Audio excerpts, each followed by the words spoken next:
8 Squared is the first world that the player visits after the events of Land of Mall. The environment in 8 Squared is kind of like a medieval simulation, really, but it is a countryside grown out of a chessboard. And well, 8 Squared is more the countryside. And so we really made our focus on the people living there. We tried to make them alive and organic. So one of the unique things about the Otherland MMO is that the NPCs have what we call life cycle behavior. They go around and they do things that a normal person would do in real life. Right? Like a fisherman, he might go fish, and then he might take his fish to the market. Now we also have other NPCs that would be your vendors, your quest givers, your enemies, of course. But I think those are things that every game has, whereas the Otherland game, we have NPCs that act like normal people.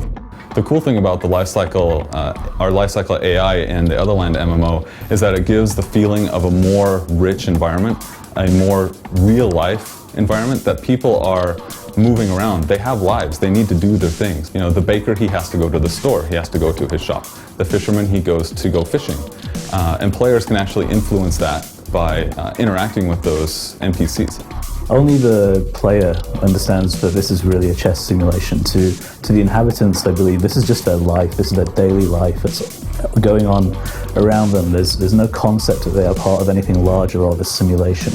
In 8 Squared in particular, there are 2 different types of armies, and those armies are fighting an eternal war against each other. And the player, of course, he's the one that interacts with those 2 armies and tries to figure out what is going on.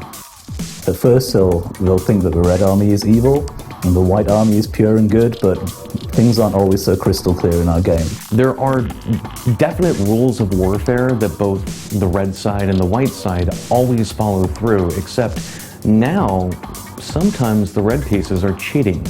Sometimes the forces that are being led by the bishops are moving straight across the board rather than diagonally.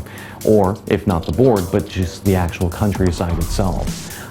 And once the white armies are kind of realizing that the red armies are being ignoble and not following these rules of warfare, they're joining in as well. So now, this is not even just becoming a war, this is becoming an all-out just brawl. It's just becoming a battle where everyone is losing.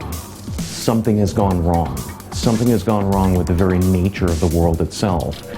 The kings are missing. We're still always playing on this concept that this is a simulation. This is not a real world we're trying to recreate here. And in the case of 8 Squared, the simulation is broken. And the players will discover as they explore through the world and as they take the quests that there's definitely something wrong. I mean, with 8 Squared, what we want to do is offer a fresh perspective.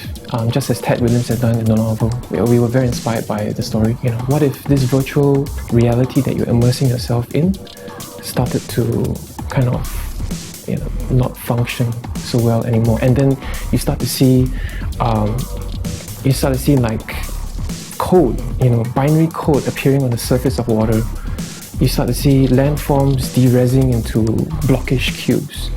And little slips of glowing code slipping out from objects around you. One of the things we'd like for the player to experience inside 8 Squared is to have a traditional fantasy setting, but rather than the setting being a Tolkien-esque setting of elves and dwarves, taking a more Victorian-era feel of fantasy, something that's not regularly seen. We consciously chose 8 Squared as one of the opening worlds for Otherland because it harbours back to MMORPGs that the players have played before. But at the same time, we wanted to introduce this concept of this virtuality, this simulation, this world that is not a real world to the player. And we felt that introducing it in something that's so familiar to players was a great way to really introduce the concepts of Otherland.